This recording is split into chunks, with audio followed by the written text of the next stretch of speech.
마태복음 28장 16절로부터 20절까지 우리 다 찾으신 줄 믿고 우리 다 같이 한 목소리로 우리 합독하여 함께 읽겠습니다. 연한 제자가 갈릴리에 가서 예수께서 지시하신 산에 이르러 예수를 배웠고 경배하나 아직도 의심하는 사람들이 있더라. 예수께서 나와 말씀하여 이르시되 하늘과 땅의 모든 권세를 내게 주셨으니 그러므로 너희는 가서 모든 민족을 제자로 삼아 아버지와 아들과 성령의 이름으로 침례를 베풀고 내가 너희에게 분부한 모든 것을 가르쳐 지키게 하라. 볼지어다 내가 세상 끝날까지 너희와 항상 함께 있으리라 하시니라. 아멘. 오늘 이 시간에는 우리가 가서 제자 삼으라라고 하는 이와 같은 제목으로 함께 우리 2023년 첫 주일 함께 하나님의 말씀을 나누도록 하겠습니다. 우리가 올 한 해 2023년도 표어를 정했는데요. 그 표어가 가서 제자 삼으라라고 하는 그와 같은 표어입니다. 물론 매년마다 표어를 정하는 게 그렇게 어쨌든 달갑지 않을 때가 있거든요.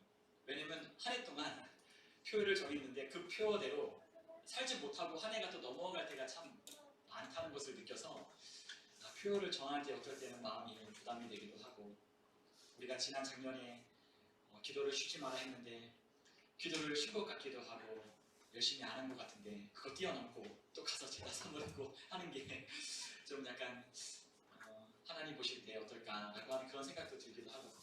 그런데 어쨌든 기도하는 건 기도하는 거고 기도하겠다고 마음 먹었고, 그래서 올 한 해 하나님이 저에게 주시는 마음이 우리가 제자를 삼았으면 좋겠다, 제자 삼는 일에 사명에 집중했으면 좋겠다라고 하는 그런 마음을 주셔서 이렇게 가서 제자 삼으라라고 하는 그와 같은 표어를 정해봤습니다. 이 앞에 현수막이 이렇게 걸려있거든요. 메이킹 디사이플스라고 하는 이 현수막이 달려있는데 우리 임정 기자님이 만드셨는데 너무 멋지죠?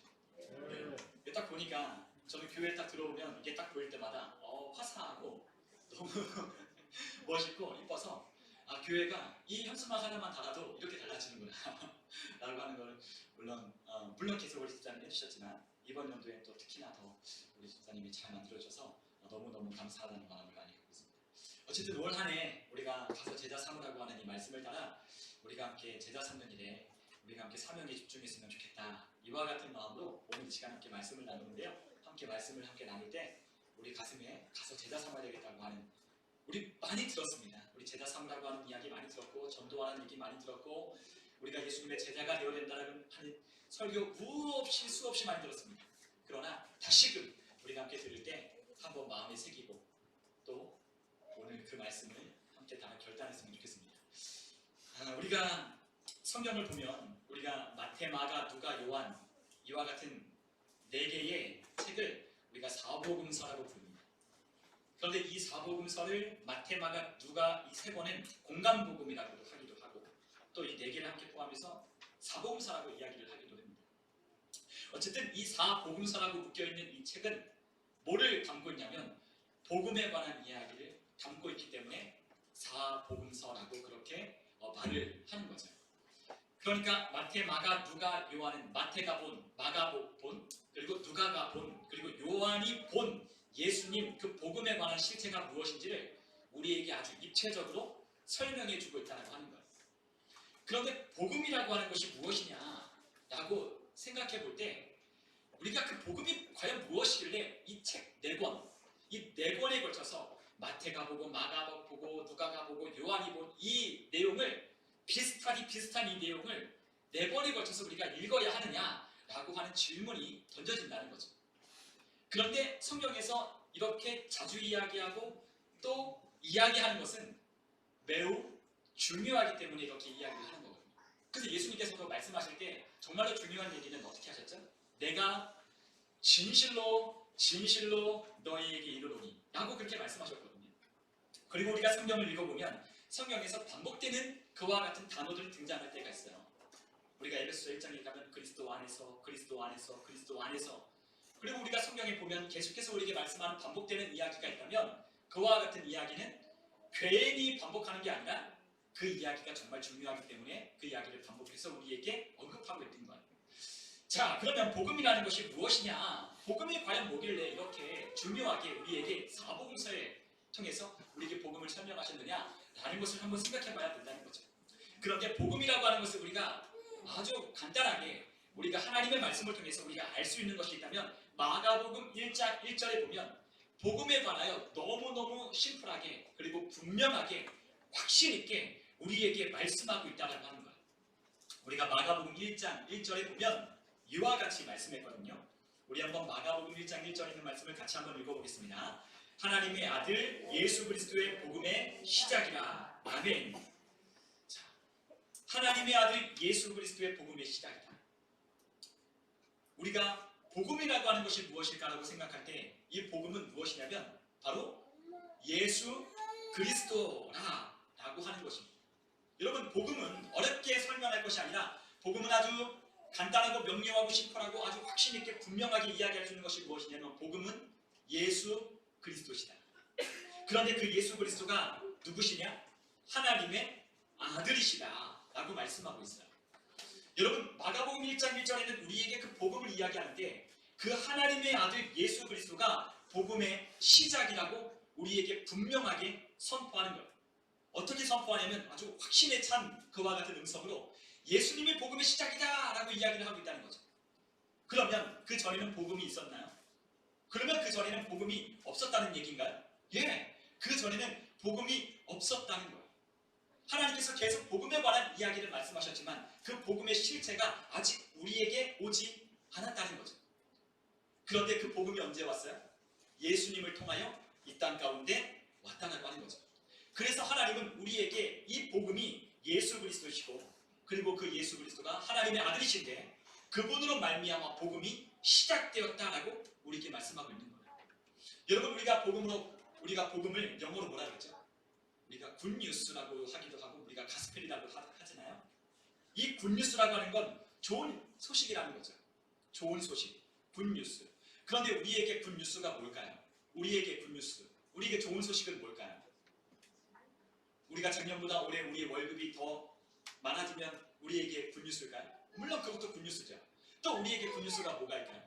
우리 자녀들이 원했던 대학에 합격하고 입학하면 그리고 좋은 직장에 취직하면 그게 굿뉴스인가요? 맞죠? 그거 굿뉴스 맞습니다. 좋은 소식이에요. 우리가 좀 더 넓은 집으로 옮기고 또 우리가 좀 더 나은 환경으로 우리가 그렇게 조금 더 나은 환경이 우리에게 주어졌다면 그건 역시도 좋은 소식 맞습니다. 그런데 하나님은 그것을 복음이라고 말씀하지는 않았다는 거예요. 물론 그건 우리에게 좋은 소식 맞아요. 그러나 하나님께서는 우리에게 복음을 예수님이라고 말씀하셨다는 거예요. 다른 건 복음이 아니라는 얘기죠. 하나님이 보실 때에 다른 거는 복음이 아닌 거예요. 뭐가 복음입니까?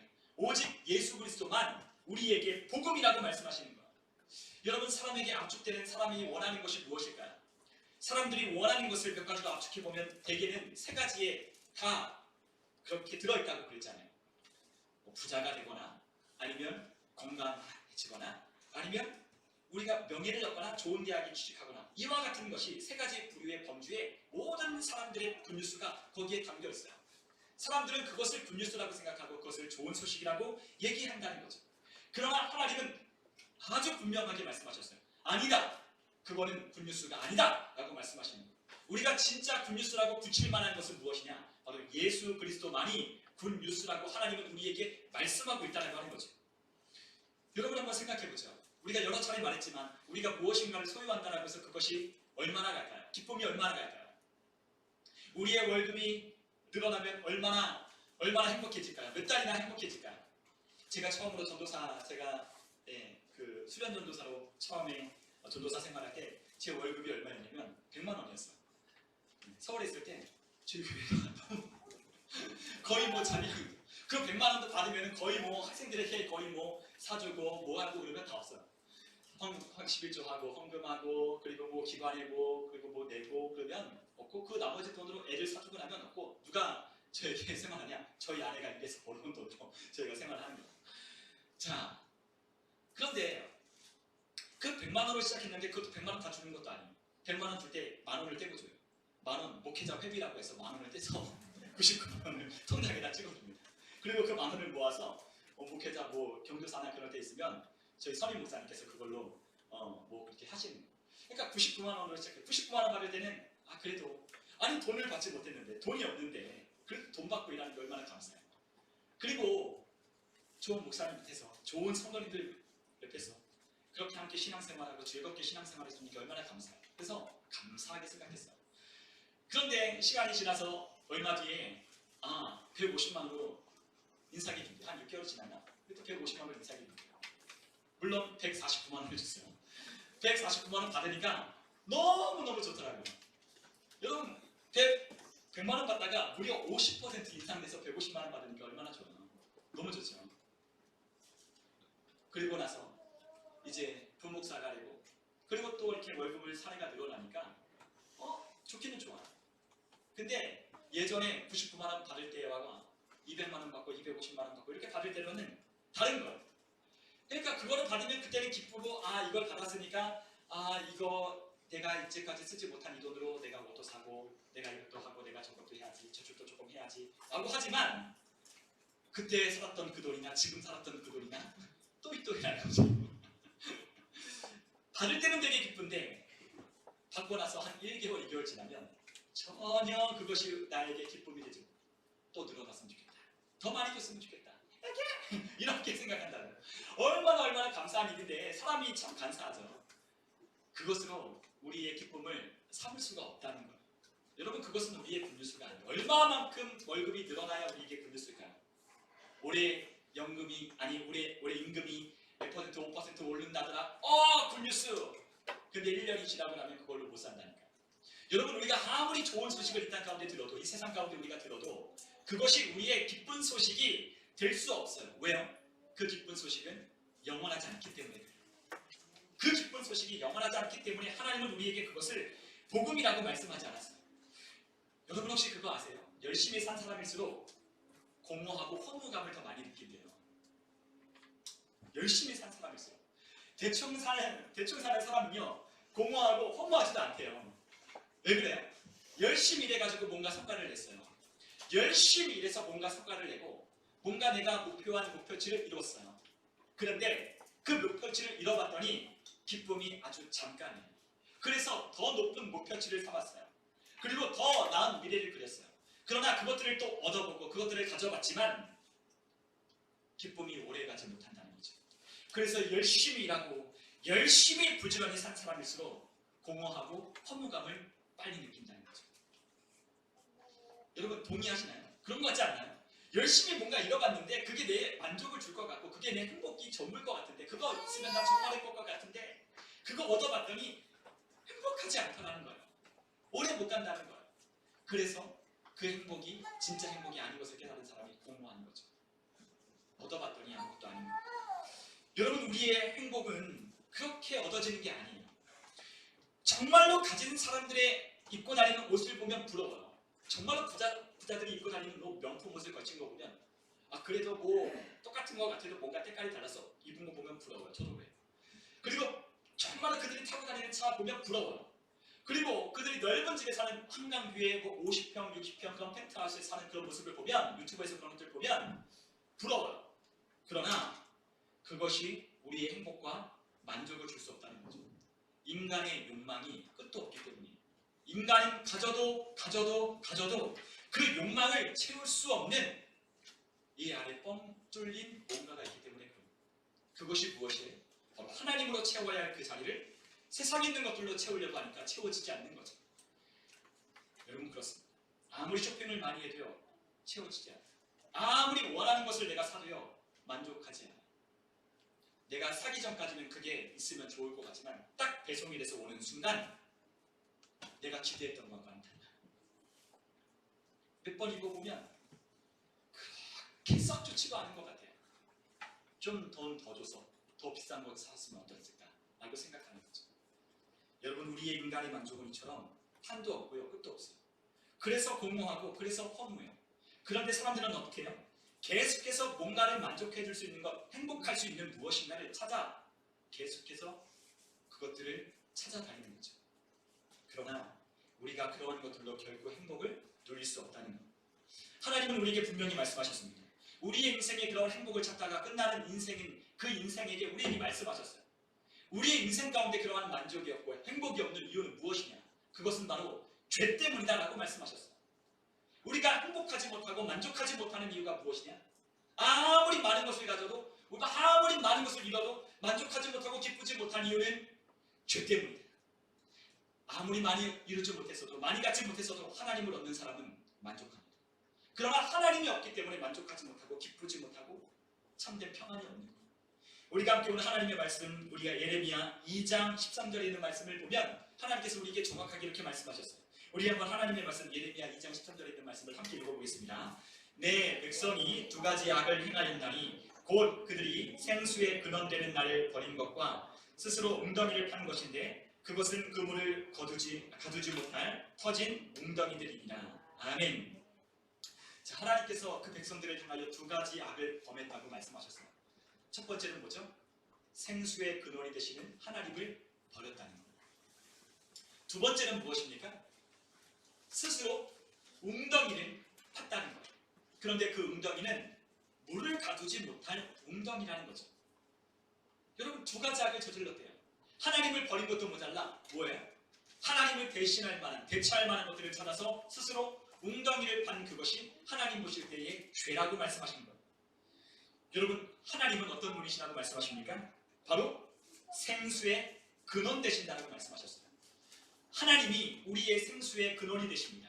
그래서 하나님이 우리의 생수의 근원, 마르지 않는 샘의 근원이 되셔서 우리 안에 기쁨을, 우리 안에 평안을, 우리 안에 만족을, 하나님이 주시는 능력과 힘을 우리 안에 샘솟도록 하나님께서 하시는 거예요. 그러나 그 샘솟는 생수의 근원이 말라버리니, 그 생수의 근원 되는 하나님을 버렸으니 어떻게 행복할 수 있고 어떻게 만족할 수 있고 어떻게 기쁠 수 있겠어요? 그런데 거기에다 더해 무엇을 해요? 가두지 못할 터진 웅덩이를 또 파고 또 파고 또 판다는 거죠. 이게 만족할 만한 것 같아서 열심히 일했는데 거기가 알고 보니까 터진 웅덩이인 거예요. 열심히 뭔가 잃어봤는데 그것을 잃어놓고 보니 그것은 터진 웅덩이였다는 거죠. 물을 가두지 못할, 저축하지 못할 웅덩이니 그 물에 아무리 많은 것들을 쏟아 넣어도, 아무리 많은 돈을 넣어도, 아무리 많은 명예를 얻어도, 아무리 내가 갖고 싶은, 내가 얻고자 하는 모든 것을 내가 이루어도 그것은 밑빠진 독에 불과하니 우리에게 만족이 없고 기쁨이 없는 거예요. 하나님이 그것이 우리에게 죄라고 말씀하셨어요. 여러분, 우리에게 죄는 바로 그것입니다. 하나님이 아닌, 생수의 근원되는 하나님을 찾는 게 아니라, 하나님께로 돌아가는 게 아니라 내가 행복하고 만족할 수 있다는 것을 찾아 그것들을 파는 것이, 하나님 볼 때는 그것이 고생이고 그것이 죄라고 말씀하시는 거예요. 사람들은 계속해서 파고 또 파고 또 판다는 거죠. 결국에는 뭐만 남아요? 힘만 들고, 그리고 고생해서 얻어봤지만 이룬 것은 많지만 그 업적과 그 명예와 내가 쌓은 그 모든 부가 나를 결코 행복하게 평안하게 할 수 없다는 것을 깨달으니 공허하고 허무하게 된 거죠. 그런데 왜 파요? 사람은 무지하고 교만하기 때문에 파는 거예요. 하나님 없이도 살 수 있다고 믿기 때문에, 하나님 없이도 나는 만족할 수 있고 하나님 없이도 나는 잘 살 수 있다고 믿기 때문에 계속해서 파고 또 파는 거죠. 우리는 하나님이 우리 안에 계셔야, 하나님 안에 있어야 우리는 진짜 행복하도록 하나님이 그렇게 만드셨어요. 하나님이 아담과 하와를 창조하실 때 그 인간의 하나님께서 흙으로 하나님의 이미지와 하나님의 형상을 따라 그 인간을 만드시고 그 코에 생명을 불어넣으셨다고 말씀하셨습니다. 생기를 불어넣으셨어요. 하나님의 내펫이 그 숨을 불어넣으셔 루아우를 부활하셔서 그 사람을 살아있는 움직여 다니는 영적인 존재가 되게 하셨다는 거예요. 누가 영적인 존재입니까? 동물이 영적인 존재입니까? 아니잖아요. 누가 영적인 존재죠? 사람만이 영적인 존재라고 하나님 말씀하셨어요. 그래서 계속 말씀드리잖아요. 영원을 사모하는 마음을 사람에게만 줬다고. 영원을 사모하는 마음, 그리고 이 안에 선악을 분별하는 양심을 인간에게만 하나님은 허락하셨다고 말씀하셨어요. 우리가 동물과 똑같나요? 다르죠. 우리에겐 양심이 있고 우리에겐 영원을 사모하는 마음을 하나님이 우리에게 주셔서 하나님을 닮은 존재로 우리가 살아가도록 하나님이 만드신 거예요. 그런데 그 하나님 앞에 죄를 범하여 하나님을 떠났으니 그 생수에 근원되는 하나님이 안 계시니 얼마나 힘들겠어요. 얼마나 고단하겠어요. 그런데 하나님을 알지 못하니 계속해서 파고 또 파는 거예요. 그래서 하나님은 우리에게 복음이 예수 그리스도라고 말씀하십니다. 우리의 복음의 시작은, 우리에게 진짜 기쁜 소식의 시작은 어디로부터 출발한다? 예수 그리스도로부터 출발한다고 하나님께서 말씀하십니다. 여러분 진짜 기쁜 소식을 듣고 싶다면 예수님으로 출발해야 된다는 걸 우리의 머릿속에, 우리의 가슴 심리 속에 각인해놔야 돼요. 진짜 기쁜 소식을 들으려면, 진짜 기쁜 소식으로 살아가려면 예수님밖에는 없다. 예수님이 복음의 시작이자 예수님만이 우리에게 복음을 주시는 유일한 분이시다는 것을 우리의 머릿속에, 심령 속에 각인하고 살아가야 한다는 거죠. 그럴 때에 우리에게 무엇입니까? 예수님을 통해서 기쁜 소식이 우리에게 계속해서 오게 됩니다. 예수님을 통하지 않은 기쁜 소식은 아무것도 없어요. 예수님이 없는 부자, 예수님이 없는 교수들, 예수님이 없는 사람들의 박수를 받고 환대를 받고 하는 연예인, 다 공허하고 다 헛망합니다. 그러나 여러분들 보십시오. 하나님을 믿고 하나님을 섬기고 예수 그리스도를 나의 주로 고백하고 시인한 하나님의 자녀가 된 권세를 가진 그들은 그들 안에 참된 행복과 자유가 그들 안에 있어요. 부자가 되지 말라는 말이 아니에요. 열심히 공부하지 말라는 얘기가 아니에요. 열심히 공부하고 열심히 벌어서 하나님이 안에서 하나님이 어떤 분이신지를 우리를 통해서 드러내야 되는 거예요. 하나님 없이 돈만 많으면 뭐예요? 하나님 없이 유명해지면 뭐예요? 하나님 없이 살면 그게 뭐예요? 여러분, 하나님이 있어야 진짜 복음인 거예요. 하나님은 오늘 우리에게 예수님을 통해서 우리에게 마지막 부탁을 하셨어요. 우리가 오늘 함께 본문에 읽었던 그 말씀, 마태복음 28장에 있는 이 말씀은 우리가 너무나 잘 아는 말씀이에요. 대위임령, 가장 큰 우리에게 맡겨주신 임무, 사명을 우리에게 말씀하여 주셨어요. 근데 그 사명이 무엇이냐? 우리가 함께 읽은 말씀 중에 28장 19절로부터 20절에 있는 말씀처럼 그러므로 너희는 가서 모든 민족을 제자로 삼아 아버지와 아들과 성령의 이름으로 침례를 베풀고 내가 너희에게 분부한 모든 것을 가르쳐 지키게 하라 라고 하신 이 말씀이었습니다. 여러분, 예수님이 우리에게 사명을 맡겨주셨어요. 예수님이 우리에게 마지막으로 하나님의 아들이 하늘로 올라가시기 전에 제자들을 모아놓고 그들에게 마지막 부탁의 말씀을 그들에게 전해주셨어요. 그것이 무엇이냐? 바로 예수 그리스도를 전하여 제자 삼으라는 거예요. 진짜 복음의 시작인 예수님을 전하여, 진짜 복음이신 예수님을 전하여, 진짜 복음이 무엇인지 알지 못하는 사람들에게 진짜 복음을 전하여 그들을 제자 삼고 아버지와 아들의 성령의 이름으로 신뢰를 베풀고 예수님이 하신 모든 말씀을 가르쳐 지키게 하라고 했던 그 말씀을 우리에게 당부의 말씀으로 우리에게 주셨습니다. 이미 하나님은 우리 모든 인류와 관계를 이미 하나님은 다 정산하셨어요. 하나님과 모든 인간은요 다 화해했어요. 누구 입장에서? 하나님 입장에서는 모든 인류와 무엇하셨다고요? 화해하셨어요.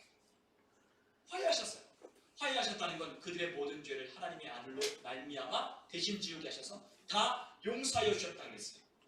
그런데 아직도 그 소식을 모르고 있다는 거예요. 아직도 하나님이 우리와 화해하셨는데도 불구하고 하나님이 우리와 화해하셨다는 걸 모른 채 살아가는, 하나님을 알지 못하고 하나님을 버리고 살아가는 이 많은 사람들이 있다는 거예요. 그래서 그들에게 무엇하라고 하십니까? 그들에게 이 복음을 전하여 주라는 거죠. 어떤 소식이에요? 하나님이 너희와 화해했다는 거예요. 하나님이 너희의 모든 죄를, 그 죄값으로 말미암는 사망을, 멸망을 하나님의 아들로 말미암아 갚아주셨다라고 하는 이 복된 소식을 그들에게 전해주라고 말씀하시는 거예요. 얼마나 기쁜 소식이에요. 여러분, 우리에게 그 기쁜 소식보다 더 기쁜 소식이 어디 있습니까? 우리는 죽으면 반드시 우리의 죄값으로 지옥 가야 되는데 하나님이 우리의 죄값을 그 아들로 말미암아 다 정산하시고 다 그것을 없이 하시고 우리를 하나님의 자녀로 그 아들만 믿는다면, 그 아들이 우리를 위해 하신 그 일들만 믿는다면, 그분이 우리를 위해 십자가를 죽으시고 부활하신 그 사건을 믿는다면 누구든지 하나님의 자녀가 되는 권세를 주시고 하나님이 주시는 그 복음으로, 하나님이 주시는 능력으로, 하나님이 주시는 지혜로 하나님의 성령의 인도를 받으며 살아갈 수 있는 이 놀라운 것을 하나님이 우리에게 주셨다는 이 복된 소식을 우리에게 전하라고 말씀하십니다. 여러분, 이것만큼 복된 소식이 어디 있습니까? 영원히 죽지 않고 사는 삶, 영원한 멸망이 끝난 삶, 지옥문을 닫고 천국문을 여시는 하나님의 놀라운 사랑과 하나님의 역사하시는 그 놀라운 일이 우리에게 전하여졌다는, 이것보다 기쁜 소식이 없겠습니까? 그러므로 우리 주님은 이와 같은 마지막 사명을 우리에게 전하라고 말씀하십니다. 우리를 통하여 무엇하라고? 사람 살리라고. 여러분, 저는 그렇게 믿습니다. 저는 진짜 제대로 된 목회자와 진짜 제대로 된 참된 그리스도인은 수억 명의 의사보다 낫다라고 저는 믿어요.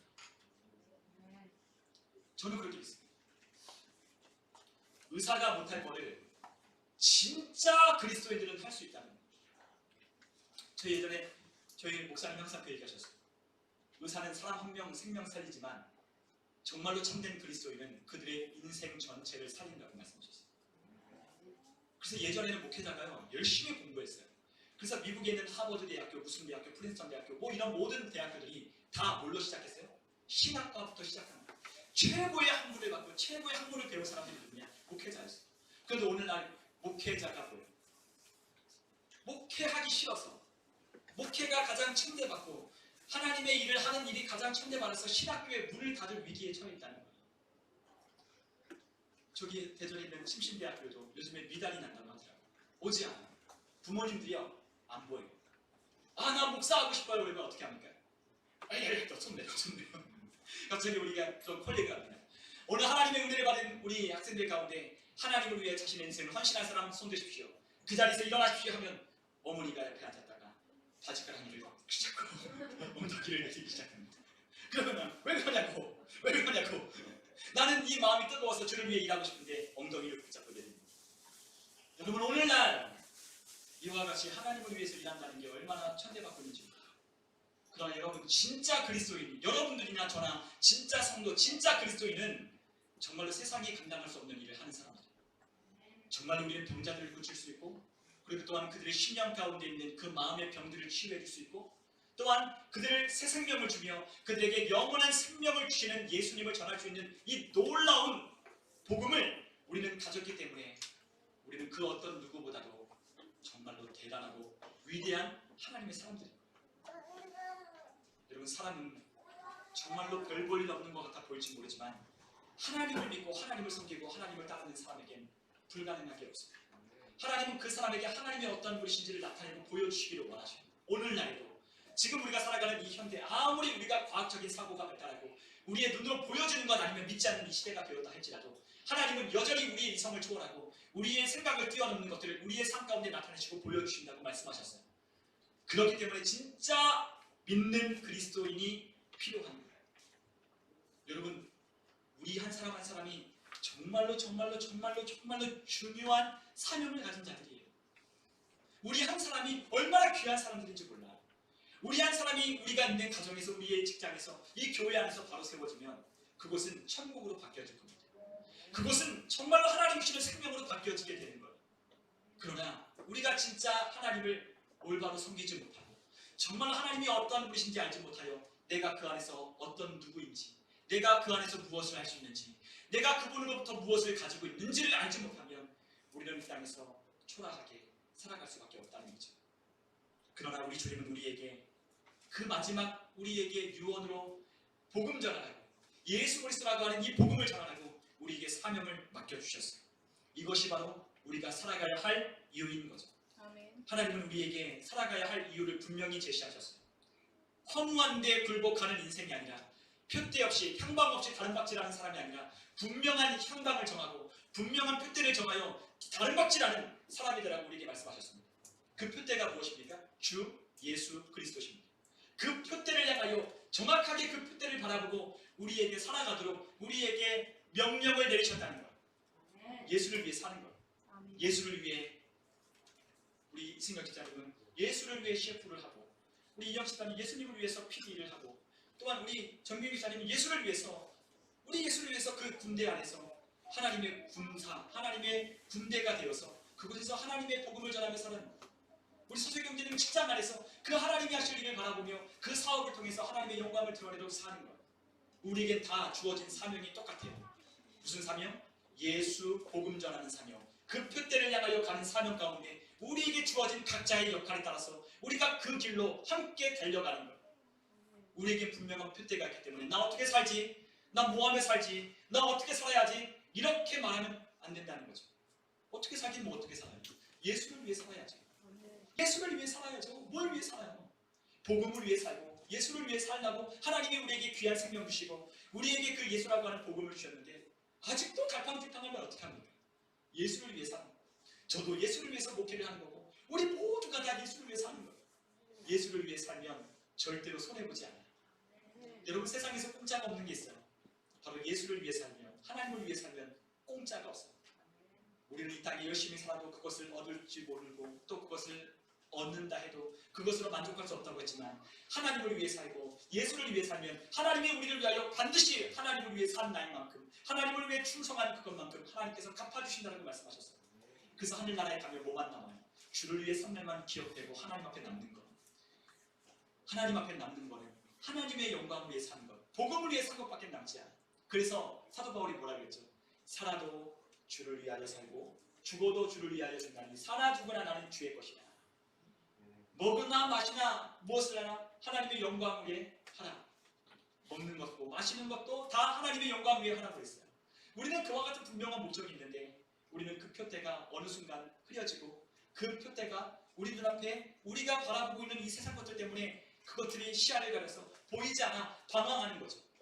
그러나 그 방황하게 만드는 그것들을 가려놓고 있는 내 삶의 문제라고 하는 이것 없으면 못 산다고 하는 그것들을 좀 옆으로 치워놓고 표대를 바라보면 옆에 있는 건 아무것도 문제가 아닌 거예요. 하나님이 다 해결해 주십니다. 그런데 우리는 뭐만 걱정하는지 아십니까? 어떻게만 걱정하는 거예요. 사람들은요, 하나님이 우리에게 하나님이 하신다라고 말씀하셨어요. 근데 저도 그래요. 하나님 어떻게 하시는데요? 하나님 어떻게 이 교회의 빈자리를 채워주실 건가요? 하나님 어떻게 이 단주야를 보내주시고요? 하나님 어떻게 우리가 이 부흥할 수 있고요? 하나님 어떻게 우리가 올 한해 승리할 수 있을까요? 하나님 어떻게 우리가 직장 안에서 우리의 가정 안에서 예수를 전하며 복음을 전하며 승리할 수 있을까요? 하나님 내가 이 프로젝트를 진행하는데 재정적인 문제는 어떻게 하나님께서 하실 건가요?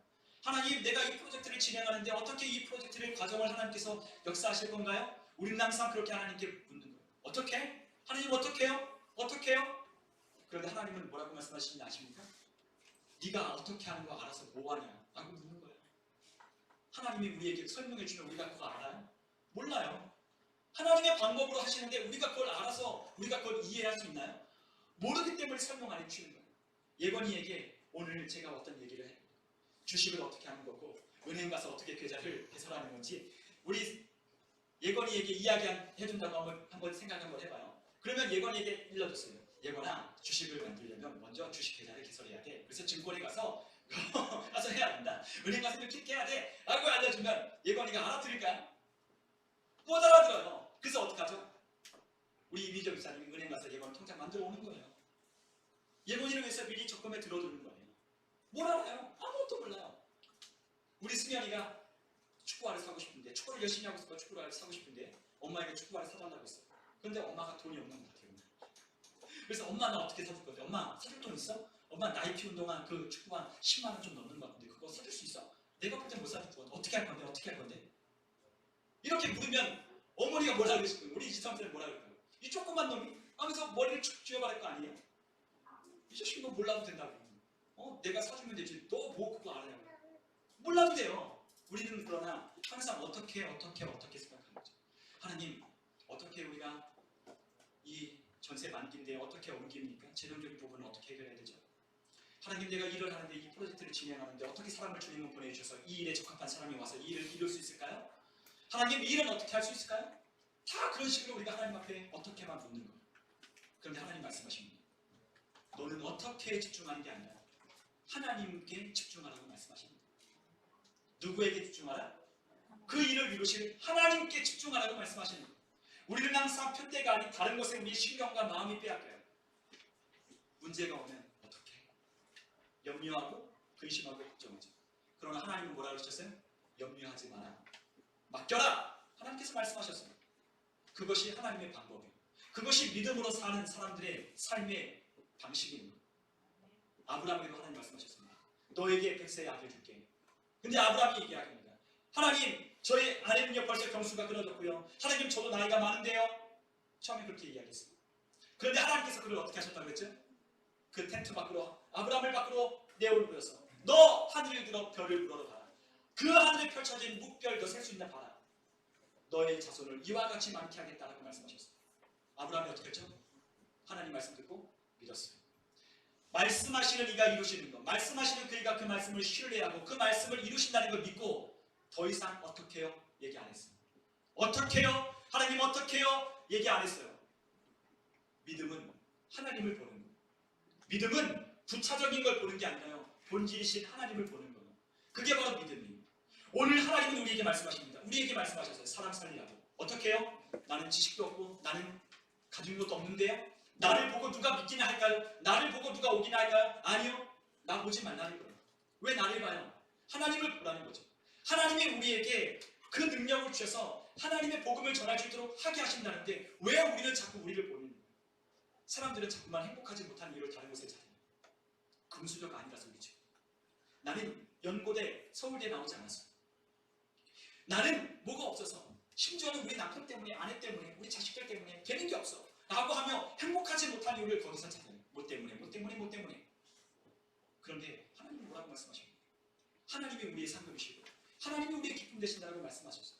그러나 자꾸만 우리는 우리가 행복하지 못한 이유를 찾는다는, 하나님이 우리를 행복해지게 하시겠다는데, 하나님이 우리를 능하게 하시겠다는데, 하나님이 우리에게 평안을 주시겠다는데, 하나님이 우리에게 형통케 하여 주시겠다는데 우리는 자꾸만 안 된다, 못한다, 행복하지 못한 이유를 자꾸만 우리 스스로 찾는 거죠. 하나님이 뭐라 그러실까요? 그렇게 살아봐라. 그렇게 살라. 너는 그렇게 살라. 믿음이 없이는 하나님을 기쁘시게 하지 못한다고 했어요. 하나님은 믿음으로 나아가는 자를 기뻐하셔요. 나를 보는 게 아니에요. 하나님을 보는 거예요. 그래서 우리가 하나님께서 우리에게 말씀하셨어요. 사도행전 1장 8절에 뭐라고 약속하셨죠? 우리에게 분명하게 말씀해 주셨습니다. 우리가 사도행전 1장 우리 한번 8절 있는 말씀을 같이 한번 읽어볼까요? 함께 읽어보겠습니다. 오직 성령이 너희에게 임하시면 너희가 권능을 받고 예루살렘과 온 유대와 사마리아와 땅끝까지 이르러 내 증인이 되리라 하시니라. 아멘. 우리에게 전하라고 했는데 너가 서울대학교 나와서 사람들에게 말하면 사람들이 믿을 거라 그렇게 말씀하지 않았어요. 너가 그래도 자산 10억이 넘게 있는, 현금 10억 넘게 있는, 우리나라는 그게 부자라고 하더라고요. 부자의 기준이. 그 국민은행에서 KB에서 연구하는 그거서 10억 이상 자산이 자산가예요. 10억 이상 가지고 있어서 다른 사람들에게 복음을 전하면 사람들이 들을 거다 그렇게 말씀하지 않았어요. 야, 너가 사람들이 다 알아줄 만한 연예인이 되고 멋진 사람 되면 사람들이 너 얘기 들어줄 거다 그렇게 말씀하지 않았어요. 복음을 전하는데 어떻게 전해야 돼요? 성령이 너에게 임하시면 증인된다고 하셨어요. 다른 게 우리에게 조건이 붙지 않았어요. 성령이 임하시면 예수의 증인되는 거예요. 성령이 임하시면 예수의 증인되어서 그걸 보여주는 거예요. 증인은 뭐예요? 증인은 보고, 확실하게 보고, 목격하고 그것들을 분명히 본 사람을 증인이라고 하는 거예요. 나 예수님 때문에 내 삶에 이루신 하나님의 능력을 난 봤어. 내 삶의 기도에 응답해 주신 하나님을 난 정말로 체험하고 경험했어. 내 삶 가운데 하나님이 역사하시는 것을 나는 분명히 보고 나는 그것을 나는 믿었어. 그 사람이 증인되는 거예요. 그런데 그 증인으로 살아가는 사람들에게 예수님은 뭘 약속해 주셨냐면 우리에게 표적이 따른다라고 주님은 말씀하셨습니다. 마가복음 16장 20절에 보니까 제자들이 예수님의 말씀에 따라 두루 나가 전파할세 주께서 함께 역사하사 그 따르는 표적으로 말씀을 확실히 증언하시리라 라고 말씀하셨습니다. 너희를 나가서 복음 전파하라 라고 말씀하셨습니다. 너희는 온 천하에 두루다니며 만민에게 복음을 전파하라 라고 마가복음에 주님께서 말씀하셨습니다. 그런데 그 복음을 전하는 그들이 어떤 사람이었죠? 제자들이 다 갈릴리 촌구석에 있는 어부 출신이거나 아니면 세리거나 아니면 별 볼 일 없는 사람들 중에 하나였어요. 그래서 예수님과 따라다니는 12제자를 사람들이 볼 때 야, 저기 갈릴리 촌동네에서 온 거짓 무리가 온다. 야, 저기 예수라고 하는 정신 이상한 사람 따라다니는 12사람이 있다 라고 그렇게 생각했다고. 그런데 예수님이 가시는 곳마다 복음을 전하는데 그 말씀이 어떻습니까? 이 입술에서 나가는 말씀이 권위가 있고 힘이 있는 거예요. 어떤 서기관들이나 바리새인들이 말하지 못하는, 어떤 제사장들이 이야기하는 그 말씀보다 힘이 있고 권세가 있고 그 말씀에 따르는 능력이 있으니까 사람들이 그 예수님의 가시는 곳곳마다 모여들기 시작하는 거예요. 제자들이 가는 곳마다 그 말씀을 듣고 주님이 따르는 표적으로 내가 그 말씀을 확실하게 증언하겠다라고 약속하려신 그 말씀을 따라 믿고 복음을 전하니까 거기에 따르는 표적들이 있기 시작했어요. 그 표적들이 무엇입니까? 바로 우리가 함께 마가복음 16장 17절과 18절에 있는 말씀인데요. 우리 한번 마가복음 16장 17절과 18절에 있는 말씀을 한번 같이 한번 읽어보겠습니다. 함께 읽습니다. 믿는 자들에게 이런 표적이 따르리니 곧 그들이 내 이름으로 귀신을 쫓아내며 새 방언을 말하며 뱀을 집어 올리며 둑을 마실지라도 해를 받지 아니하며 병든 사람에게 손을 얹은즉 나으리라 하시더라. 아멘. 우리에게 표적들을 말씀하셨습니다. 우리가 귀신들을 내어 쫓는 표적이 나타난다. 정말로 예수님을 전할 때, 예수를 말할 때, 예수 그리스도를 말할 때 귀신들이 벌벌벌 떤다는 것. 여러분 귀신 들린 사람들 보신 적 있는지 없는지 모르겠어요. 그런데 그들이 제일 듣기 싫어하는 소리가 뭔지 알아요? 예수라고 하는 말 제일 듣기 싫어요.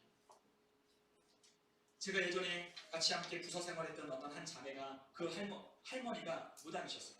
서산에 아주 유명한 점집의 무당이셨어요. 그래서 그 집에 같이 함께 놀러 간 적이 있는데 갔더니 그 집에 불상 한 방이요. 가장 좋은 방에 불상이 탁 놓여있고요. 온 집안이 향냄새가 가득하고요. 곳곳마다 부적이 붙여있고요. 그리고 그 앞에 휘황찬란하게 아주 삐쩍삐쩍하게 거기에 제사상이 매일 올라가 있어요. 그런데 거기 왜 갔냐? 그 무당 남편이신 할아버지에게 복음을 전하러 갔었어요. 저희 전도사님과 그리고 함께 그 부서 함께 있는 청년들이 함께 몇 사람이 같이 봉고차 한 대 타고 거기 갔어요. 그래서 할머니에게 오늘 할머니 집에 왔는데 그 손녀가 할머니 게장 먹고 싶어. 그랬더니 게장이 없어요. 그래서 할머니가 게를 사러 간다는 거예요. 그래서 그 틈에 할아버지에게 그 병상에 누워있는 할아버지에게 그 열심히 복음을 전하고 기도해줬어요. 다 손녀안고 기도했어요. 그런데 그 할아버지가 처음에는 어떻게 하냐면 예수라고 말을 못하는 거예요. 할아버지에게 복음을 전하고 그 복음을 전해서 예수님이라고 좀 말 좀 해봐. 예수님이 나의 구세주입니다라고 말해봐. 믿어? 이렇게 고개를 끄덕여요. 근데 말하라고 그랬어요. 예수님이 나의 구원자입니다. 예수님이 나의 구세주입니다라고 고백하라고 그래요. 그런데 예수를 말하지 못하는 입이 안 떠는 거예요. 그래서 기도했어요. 또 기도했어요. 어떻게 기도해요?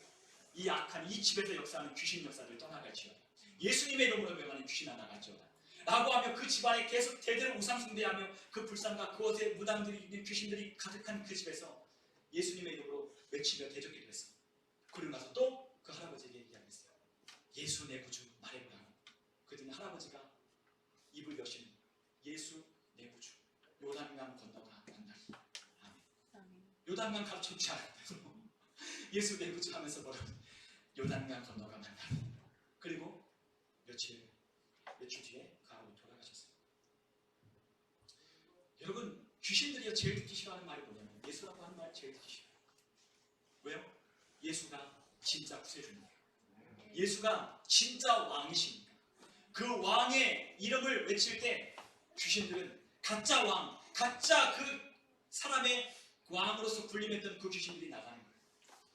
여러분 우리가 예수님의 이름으로 기도할 때 병자가 고침받고 예수님의 이름으로 기도할 때 하나님의 능력이 나가고 예수님을 우리 마음속에 외치고 그 예수님의 이름을 우리가 계속해서 예수님을 우리 마음속에 모실 때 우리의 삶의 능력이 나타나고 놀라운 역사가 일어나기 시작합니다.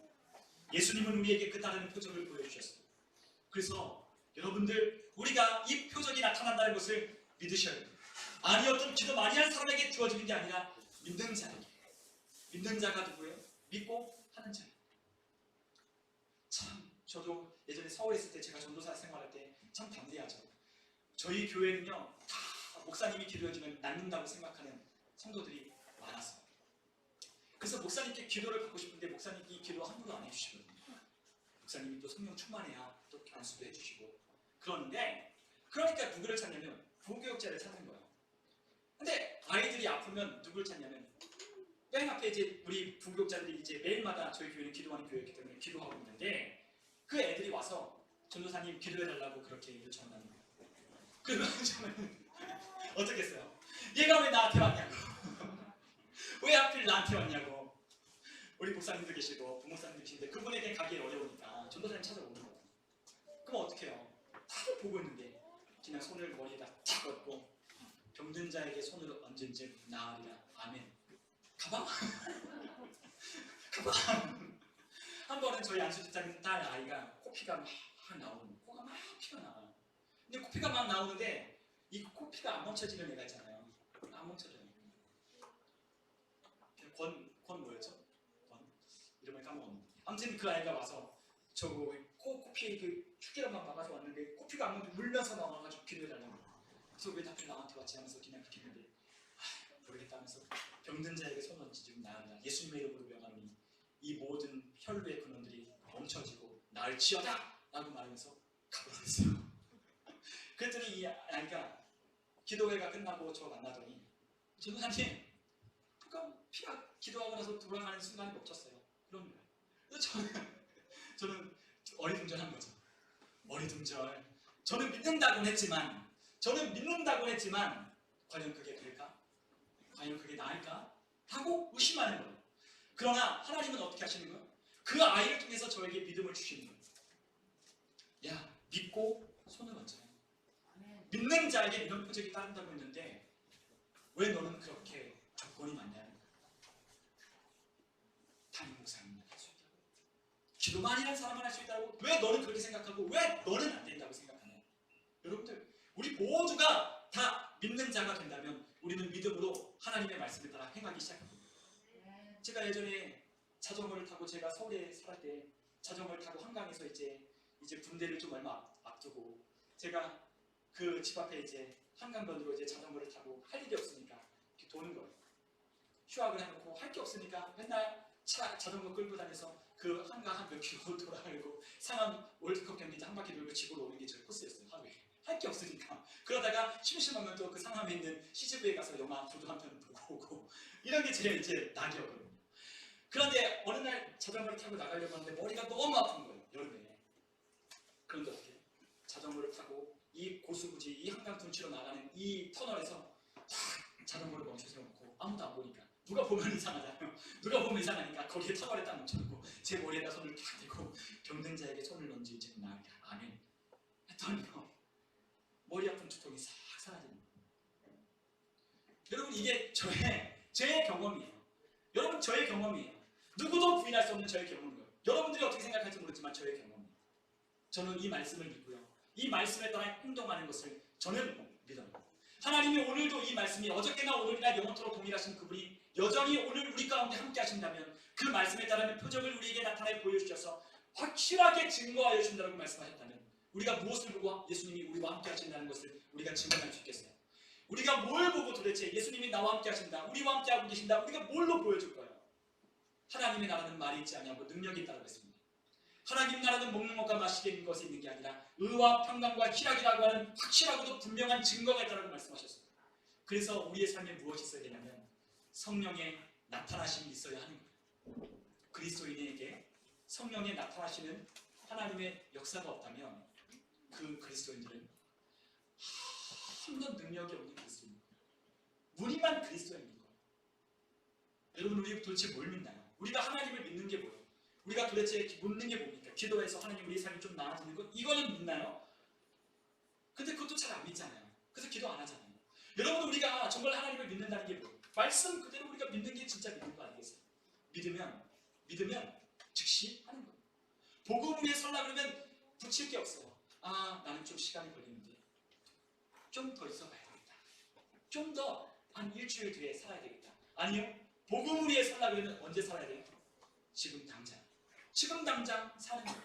지금 당장 복음 위에 설라라고 말씀하셨다면 이 복음을 전하라고 말씀하셨다면 아 알겠습니다 라고 순종하고 가는 게 우리 그리스도인들이 해야 할 마땅한 우리의 태도인 거죠.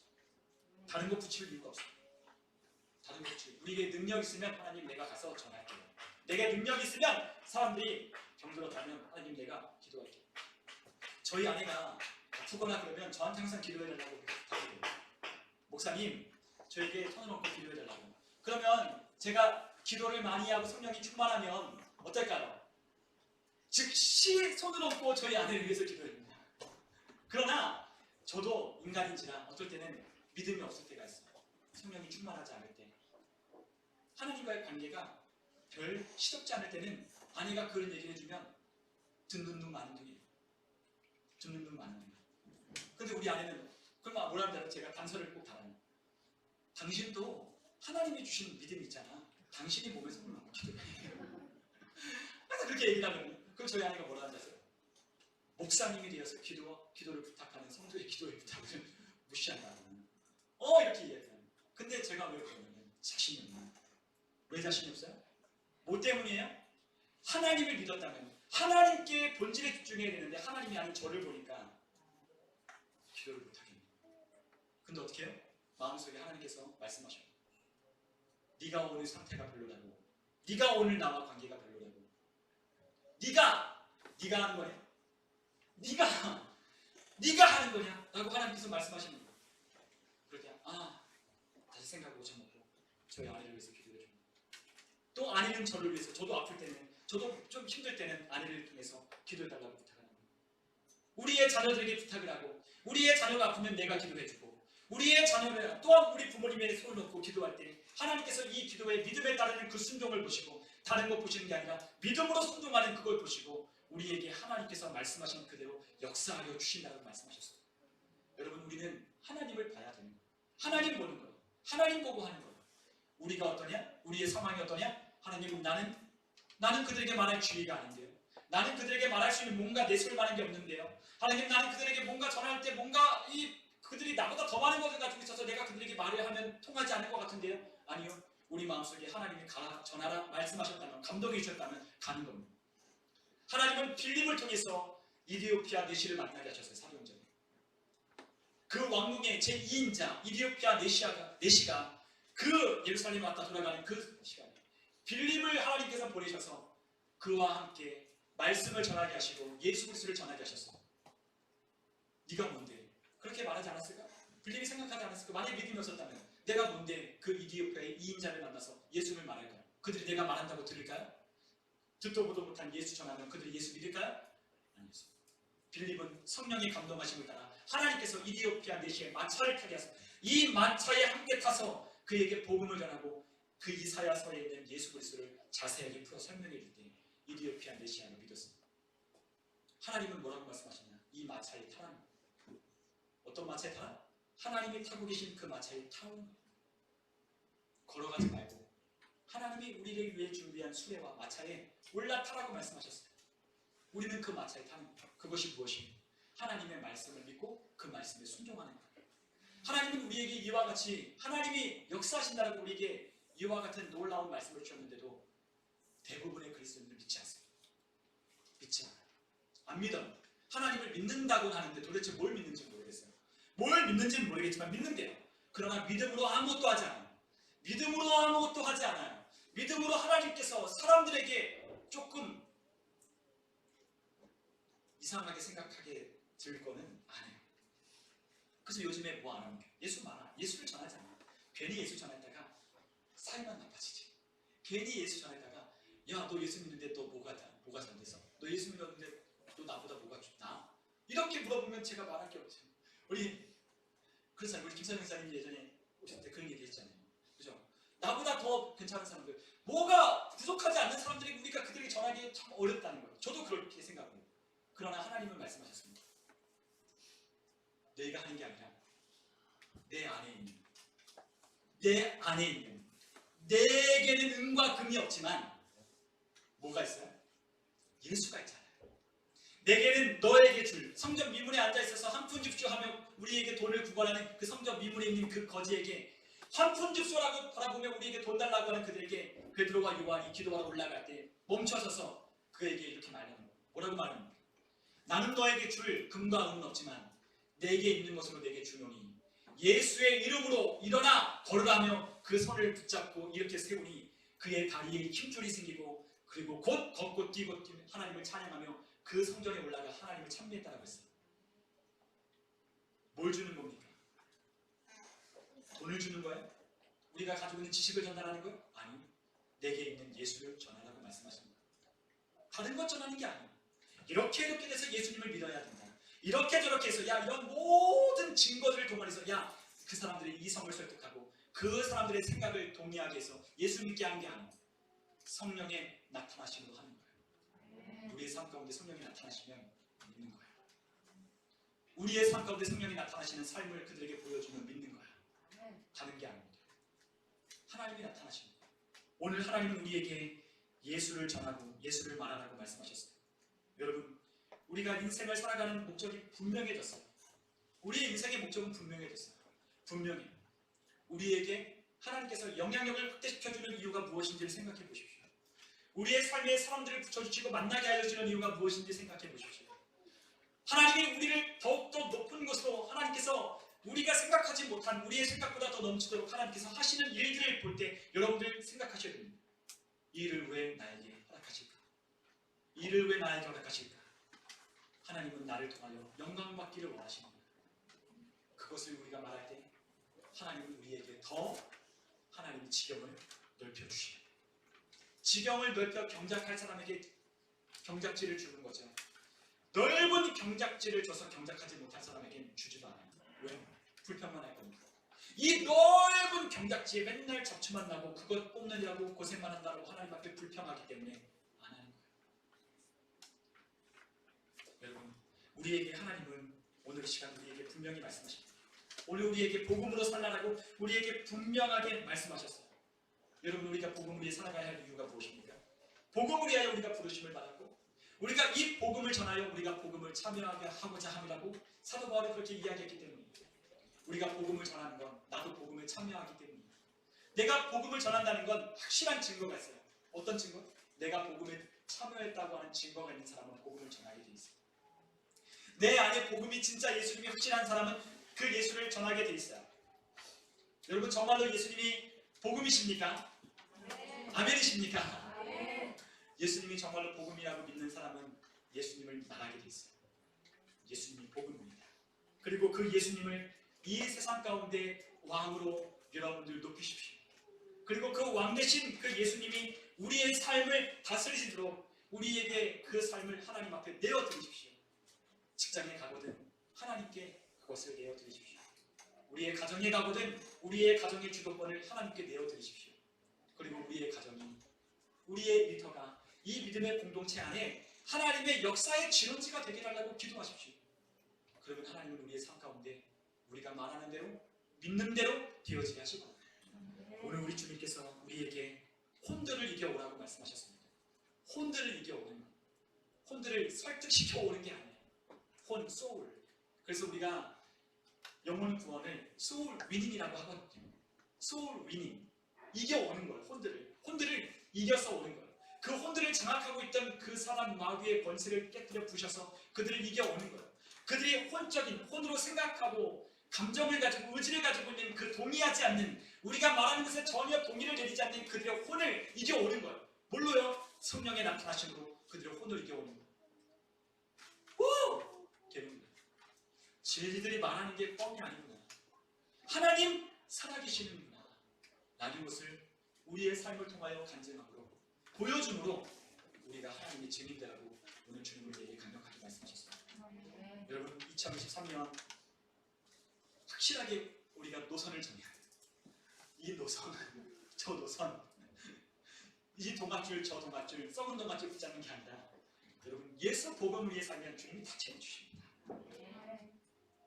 제가 도전할 수 있어요. 안 되면요 저에게 오십시오. 제가 환불해드리겠습니다. 여러분들의 시간을 환불해드리고 여러분들의 대답적인 부분들을 제가 환불해드리겠습니다. 여러분, 제가 오늘 공헌합니다. 제가 오늘 녹화되어 있죠. 자, 공헌합니다. 여러분, 복음을 위해 사십시오. 그러면 여러분들을 위해서 하나님이 준비한 것들을 하나님께서 일하시고 하실 겁니다. 우리 모든 2023년도 예수를 위해 살겠다, 복음을 위해 살겠다, 나의 복음은, 나의 진짜 복음은 예수다 라고 말하며 2022년도, 2022년이 아니죠, 2023년을 우리 모든 믿음의 승리교회 성도, 우리 모든 성도들이 승리하는 한 해가 되기를 주님의 이름으로 축원합니다. 다시 함께 기도하겠습니다.